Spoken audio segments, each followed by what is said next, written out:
What's good, y'all? Welcome back to the CFL podcast. I'm your host, Kobe Orr, and breaking news, okay? Sylvester Smith, four-star safety for the class of 2023, has put Jackson State in his top 7. Now, Sylvester Smith is a 5'11", 200-pound four-star safety from Munford, Alabama. Now, in the nation, he's ranked number 143. In the state, he's ranked number 11. And at his position, he's ranked number 11. In the state of Alabama, he's ranked number 12. So not much difference there. Now, the other 6 schools that you may be wondering that's in the race with Jackson State is elite, right? We've got Auburn, Oregon's in it, Tennessee's in it, Miami's in it, UGA, Georgia, and last but not least, Oklahoma. So that's very good competition. That's elite competition that you're going up against. But if anybody can pull this off, it's Coach Prime. Keep in mind, I said this in my past live.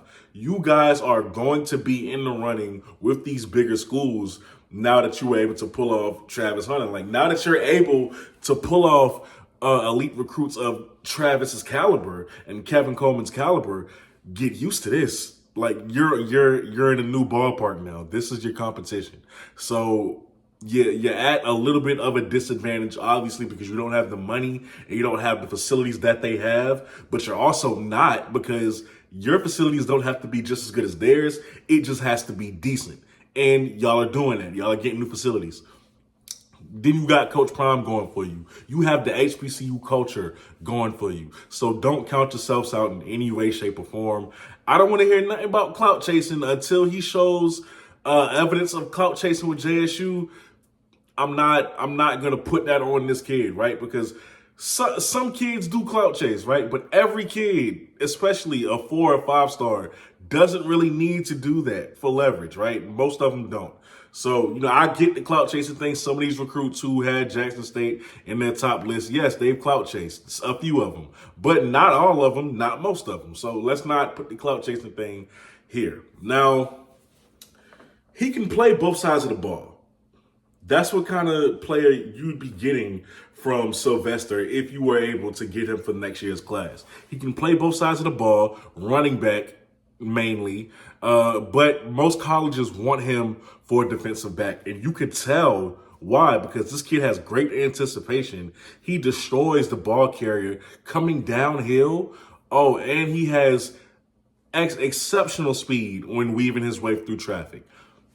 Whether that's offense or defense, he has exceptional speed to weave his way through traffic. Now, he's wanted by a lot of prestigious schools. Alabama, Clemson's in there. Like, all of the top schools at the FBS level want this kid, but Jackson State was able to make the top 7. That's no mistake. That's not him being nice. That's none of that.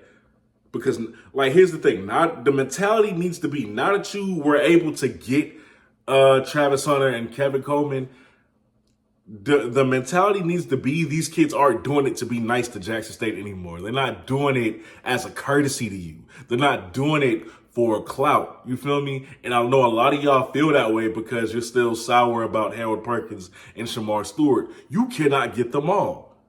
That's the reality of the situation. You didn't get them. A bag was thrown at them. You were close, mainly to, Shamar Stewart. You were close. It just didn't happen. A bag got thrown, right? So don't ever discount your team or your institution, rather, I should say, by saying that, Oregon, Miami, Oklahoma, I don't think we're going to get this kid. You don't know. So let's stay positive. You got the number 1 recruit in the country. Like, there should be no more doubt in your mind on what kind of prospect you can get. You hopefully y'all understand what I'm saying by that. But you are watching the CFL podcast. Let me guys know what you think. Let me know what you think down below about this kid in the comment section. It's getting started. The 2023 class is getting started. They're already looking forward. Recruiting never stops.